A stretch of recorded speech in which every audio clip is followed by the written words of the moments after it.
Seguimos. Segunda etapa. Es la primera etapa de la guerra, la primera etapa en la que Alemania va ganando la guerra, y ahí es la etapa en la que se generan los guetos y se expanden los campos de concentración. En la primera etapa no hay muchos campos, hay algunos campos que son más bien para presos políticos, y está toda la cuestión de ir cerrándole derechos a la población judía, a los opositores, ¿sí?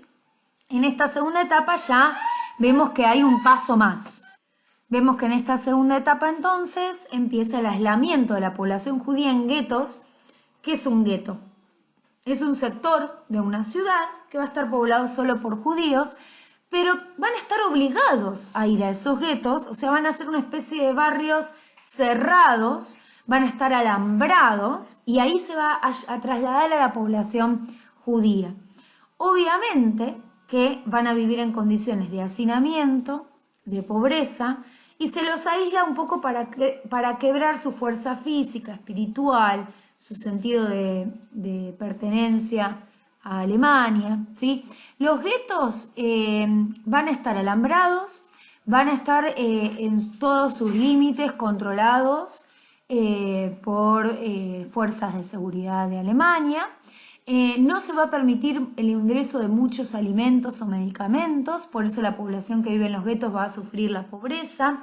Como van a ser trasladados de manera obligada familias enteras, se les va a disponer, porque los guetos van a tener un tipo de organización, se les va a dar a cada familia una habitación en casas que anteriormente eran también de familias judías, o sea, se va a redistribuir en las casas de esas ciudades para todos estos judíos que están trasladando, y por eso hablamos de hacinamiento.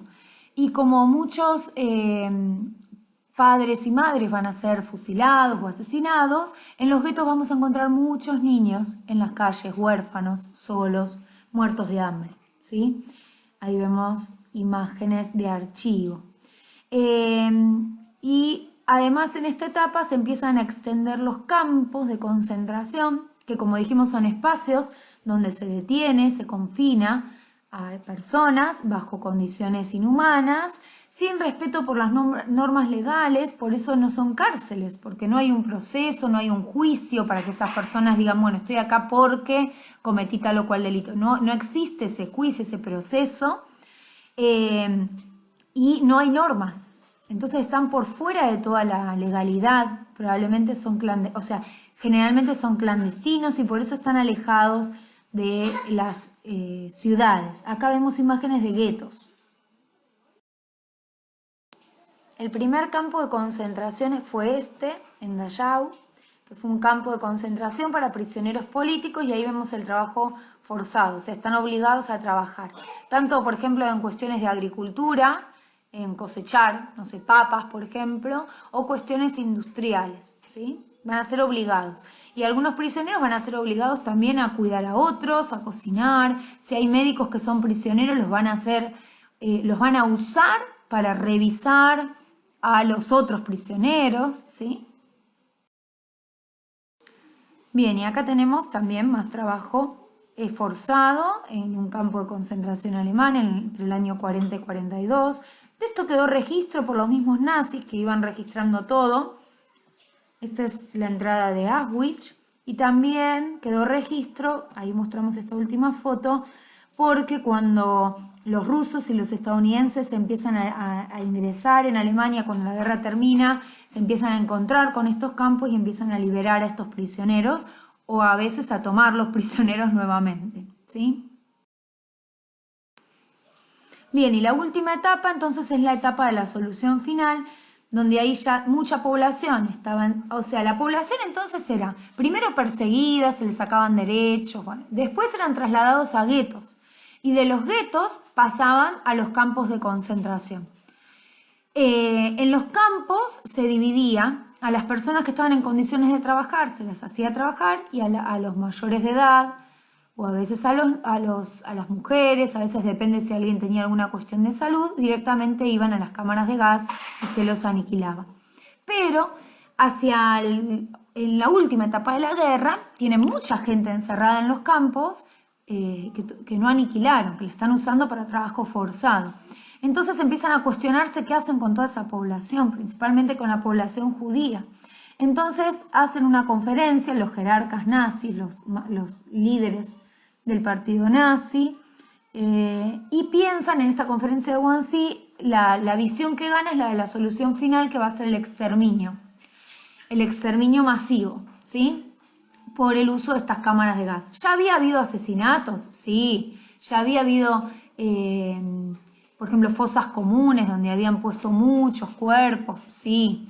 Pero todavía había mucha gente, ya había gente que había sido cremada, que había pasado por las cámaras de gas, sí. Pero la gente que estaba en trabajo forzado en estos campos estaba viva. Entonces la idea de la solución final, que es tremendo, ¿no? Pensarlo así, es aniquilarlos. Están en ese proceso cuando empiezan a perder la guerra. Por eso cuando los rusos y los estadounidenses ingresan en los campos se encuentran todavía con gente viva y tenemos sobrevivientes. Acá más o menos tenemos un esquemita de cómo sería el destino de un judío, ¿no? Bueno, primero es humillado, es comparado con la peste, después se le niegan derechos, se le sacan los derechos civiles, después se lo segrega socialmente, no tiene posibilidad de educarse ni de trabajar, y localmente se los deporta en guetos. Luego de la deportación a los guetos viene la deportación a los campos de concentración, y ahí tenemos dos opciones. O son usados para trabajo esclavo o para experimentos en humanos, ¿sí? Por ejemplo, estudiaban a los mellizos, ¿no? O los nacimientos múltiples, digamos, los estudiaban porque querían estudiar esa deformación de la raza y la búsqueda de esa supuesta raza pura. Y después, si no servían, es tremendo decirlo así, pero bueno, si esa persona no servía ni para el trabajo forzado ni para realizar experimentos, iba directamente a la muerte. Me queda mucho por decir, pero para pensar un cierre, ¿por qué tenemos que conocer estos hechos? Bueno, elegí una frase para no caer en lo que se suele decir que es para que no vuelva a pasar. En realidad hubo muchísimos genocidios después, o sea que volvió a pasar. Entonces traje una frase del historiador Carretero que tiene que ver con para qué nos sirve aprender a pensar la historia. Dice, pensar históricamente no es meramente incorporar información. O sea, el que sabe mucho de fechas y demás, quizás no sabe pensar históricamente, porque pensar históricamente no es solo la información, sino que es internalizar y entrenarse en una lógica de viajero. O sea, viajar en el tiempo, ¿no? Que permita aproximarse al ayer tanto a través de sentimientos de cercanía como de extrañamiento. Yo me puedo sentir cerca de esas víctimas del Holocausto o puedo mirar desde lejos para tratar de entender qué pasó. Pensar históricamente significa poder navegar entre lo particular, por ejemplo, la historia de un sobreviviente, como la historia de Lea, que les voy a mandar, y lo universal, lo que pasa, por ejemplo, en distintos genocidios, ¿no? Entre lo familiar, si alguno tiene algún abuelo o bisabuelo que haya estado en la Segunda Guerra, y lo ajeno, lo que le pasó a otros. Entre lo tradicional, lo que forma parte de mi historia, y lo nuevo. O sea, entre lo que heredamos, que es esta historia en este caso trágica, muy trágica, y el proyecto que queremos a futuro.